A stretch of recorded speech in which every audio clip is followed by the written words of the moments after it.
Supreme court نے یا high court نے فیصلہ دے دیا. یار یہ تو یہ ثابت کرتا ہے کہ کس بے دردی سے یہ عمران خان کی پارٹی کو کچلنے کی کوشش کر رہے ہیں. اور یہ لیکن اطلاع صاحب آپ کو کیا لگ رہا ہے, کیا یہ معاملہ یہیں حل ہو جائے گا یا آپ کو یہ معاملہ جو ہے وہ سپریم کورٹ میں جاتے ہوئے نظر آ رہا ہے, بلے کے نشان کا معاملہ؟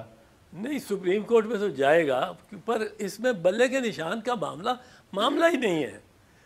جی, ہم کہتے ہیں پارٹی کا نشان, بلے کا نشان پی ٹی آئی کا نشان, بلے کا نشان پی ٹی آئی کے کینڈیڈیٹ کا نشان. وہ جو سب سے بڑا سٹیک ہولڈر ہے جس کا وہ نشان ہے اس کا ذکر ہی نہیں کرتے. وہ نشان ہے ووٹر کا.